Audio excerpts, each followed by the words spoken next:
My wife and I have always dreamed of celebrating our 40th anniversary with a luxurious vacation. Just the two of us, reliving the romance of our early years. We had it all planned out for years and were excited beyond words. Enter our adult daughter Jane. Jane and her husband got wind of our plans and promptly invited themselves and their two children, tween female, kindergarten male, along. I originally put my foot down and told them this trip was just for us, which upset her.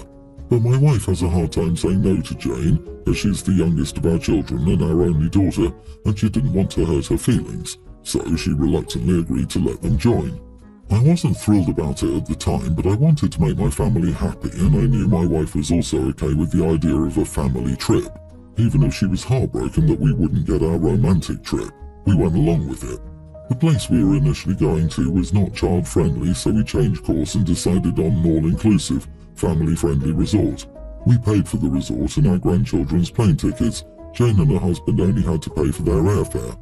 Here's where things get complicated. As the vacation got closer, I started having a change of heart.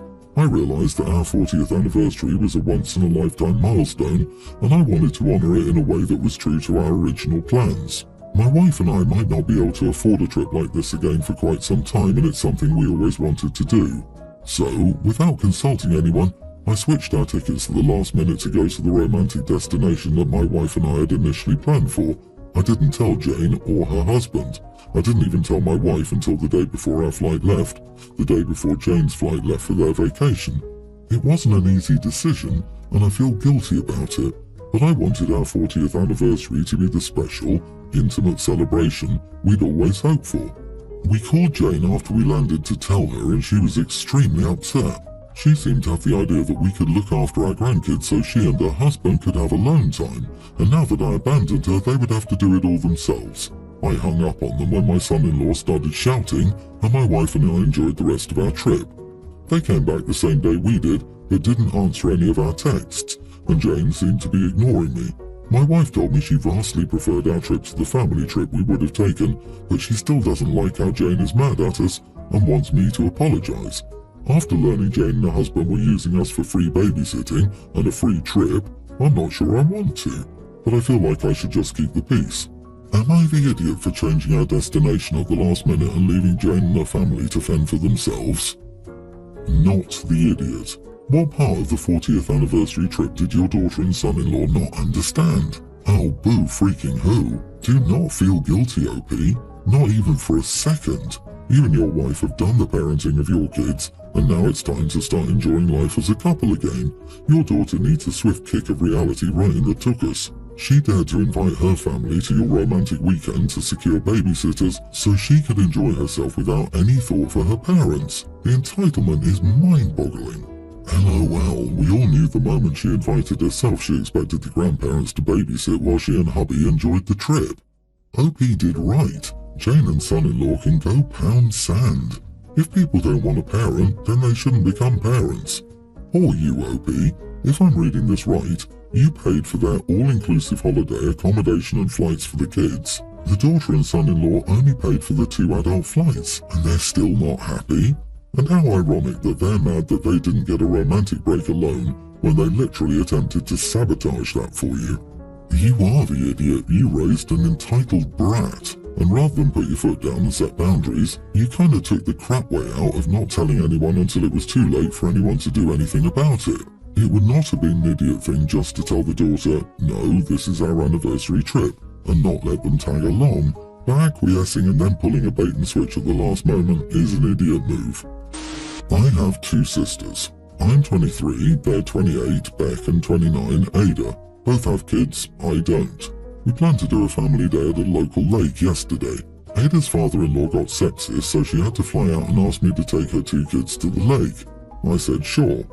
Edit, I'm also staying at her house until she gets home. I wasn't just taking them to the lake. I thought it would be okay, even though I have a massive fear of open water, or sharks specifically. It came from when we went to California as kids.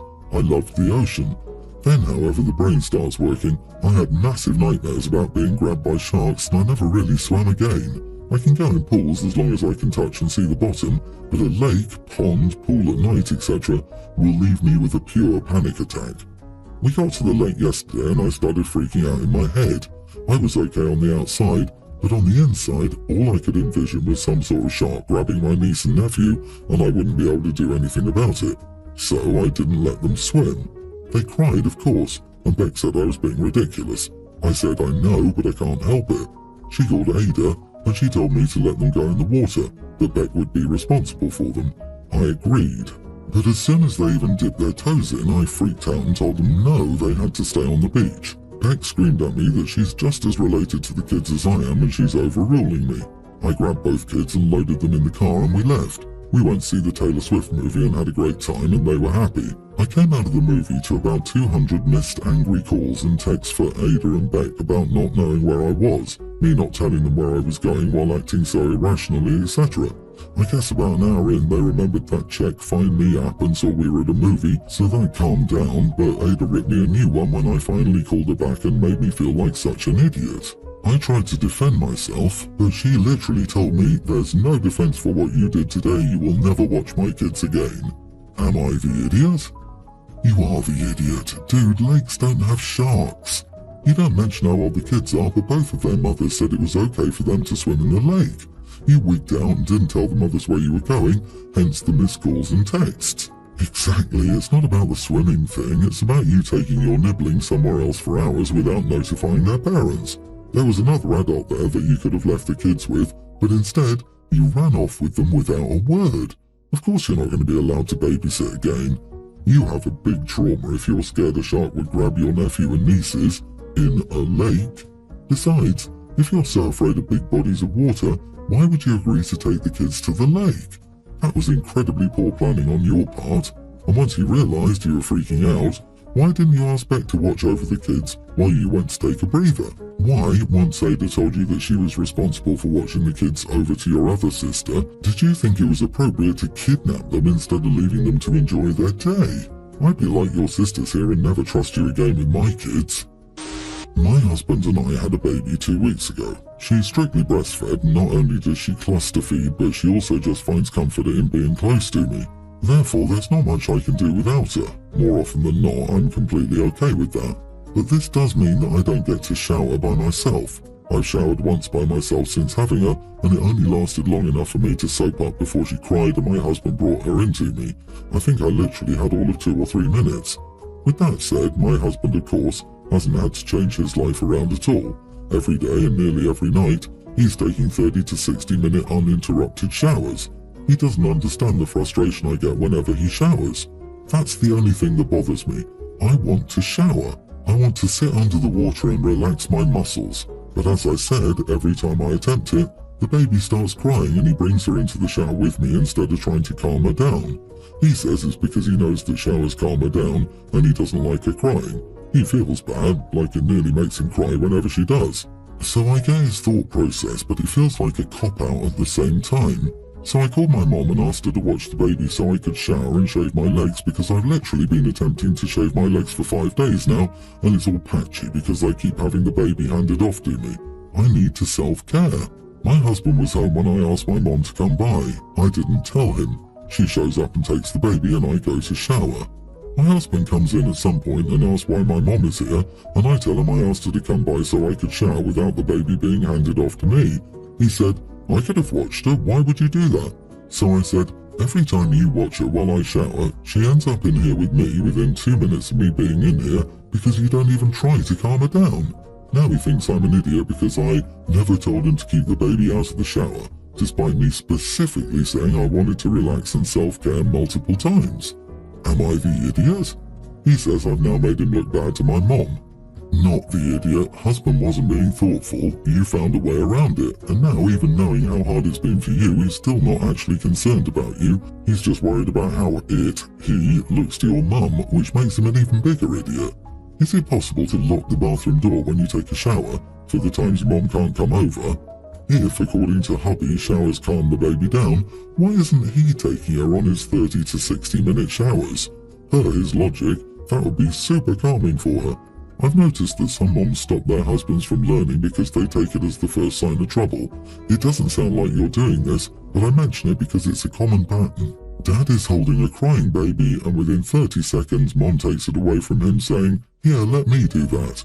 "Honey, listen, you take your showers, okay? The baby will be fine. She can cry for a few minutes and still be alright. She's not going anywhere, and no emergency in a healthy and well-tended baby's life can't wait 5 minutes for you to wash your hair. I promise. And in the meantime, your husband will have some bonding time, which it sounds like he needs. While I'm at it, you also eat your meals, go to the toilet, and put her down if your arms are tired. She'll be fine." I, 28 female, live about a 3-hour drive from my hometown. My brother, I'll call him George, 25, was disabled, mentally and physically challenged. My parents prioritized him and ignored me for my entire life. For instance, in addition to the fact that they were never there for me emotionally, they also missed countless softball games, parent-teacher meetings, concerts where I'd be playing my cello with an orchestra, and even my high school graduation. Almost all of it was because George had a complication and needed to be taken to the hospital. I left home for college and never came back. They would only ask me to return on special occasions like Christmas or my birthday, but I never returned. So we have an almost non-existent relationship. They know almost nothing about my life. George passed away 3 days ago. My parents have been calling me asking me to come to his funeral and be there for my brother and family. They also asked me to visit when they learned he was critically ill. Then, and now, I said I wouldn't make it and told them to go on without me. My mother told me she was disappointed in me and said I was making a huge mistake and disrespecting my brother's memory. My girlfriend, 27, also said I may be acting too emotionally and that I may feel better after the funeral and having closure. Am I the idiot if I skip this funeral altogether? You are not the idiot if you don't go to the funeral, but I agree with your girlfriend, you may feel better if you do. And you should be able to schedule it so that you arrive for the funeral, go to the ceremony, and have a plan to leave. Not with any drama, but just, "Sorry, gotta work tomorrow, goodbye," departure. In fact, if you can, make a plan so that if you have to, you can leave at any time. This isn't about your parents. This is about you. I disagree. The relationship with the parents is burnt, but this ship has sailed ages ago. No need to get yourself guilt-tripped by the parents who neglected you for years. Don't go. These people are strangers. It's going to be a waste of time. This notion that one needs to go to funerals for closure is utter BS. Well, I think you should go. Your parents screwed up. They should have figured out how to divide their attention appropriately. You had a crappy childhood and it wasn't your fault on any level. But it is also not George's fault. He couldn't help that he was mentally and physically disabled and required frequent hospitalizations. What a crappy hand to be dealt in life, right? It's not his fault either on any level. He didn't want that for himself. You are just two blameless innocents in this story. So yeah, screw your parents. But honouring George and separating him from the actual bad actors in your mind isn't a bad idea. You may want to pay your respects to him regardless of your parents' wishes. She can pay her respects without going to the funeral. She can visit his grave or do something meaningful in his honour on her own time without dealing with her parents' pressure and expectations. Funerals aren't about honouring the dead. Funerals are about helping the living grieve. I haven't ever found closure in going to a funeral personally. Opie doesn't seem to need help grieving, nor does she care about helping her parents grieve, so there's no real reason to be there. Opie, tell them you're giving a cello concert that day. Parents shouldn't be expecting you to provide emotional support now. I, 35 male, and my girlfriend, 32, argued a few weeks ago regarding the division of labour in our home. She felt that she took on most of the mental load and housework and was frustrated. I disagreed and we talked at length about it, during which time she suggested that I'd frequently weaponized incompetence to avoid doing some tasks. I responded that there's a difference between weaponized incompetence and leaving difficult or tedious tasks to the person who's more efficient. As an example, I mentioned home repairs. I'm not particularly handy, soft hands, I work in tech, but I can change a pipe or patch some drywall with some degree of efficiency and will learn anything I don't know how to do if it seems like I can handle after weighing the time and cost against hiring a pro. On the other hand, my girlfriend is not confident enough in her skills to handle anything like this. She freely admits it and leaves all such tasks to me. So I asked her if that was weaponized incompetence as well. She's never taken the initiative to handle any home repair task and rarely takes on anything that requires a tool, even as simple as tightening the handles on our cookware. To be clear, I didn't mind this arrangement and I told her as such, but it made her pretty angry and she said that I was being a jerk, holding it over her head, etc. I told her that she was upset because I pointed out her hypocrisy, and as you probably guessed, she got more upset. She still hasn't let it go. I can see how turning the argument against her at the moment is aggressive and maybe even antagonistic, but I don't think I did it in an unproductive way. I think she was expecting the conversation to go very differently and was taken aback. Am I the idiot? How often do you need to fix drywall or repair a pipe? Doing the laundry is not analogous to patching drywall. I bet the stuff you don't want to do is stuff that needs doing every day. You are the idiot. It's convenient for you to be competent at jobs that only come up once or twice a year than something you have to do weekly or daily. That's what she was trying to put into words. Maybe you are not ready for an adult relationship. Also, you are the idiot because you're claiming it's better to give the more tedious tasks to someone more efficient is BS and you know it. You'd rather not do that tedious task, so suddenly you think calling her more efficient makes it better. The definition of weaponized incompetence. Dude, you're lucky your woman isn't quick on her feet because if you said that to me, I'd have kicked you out.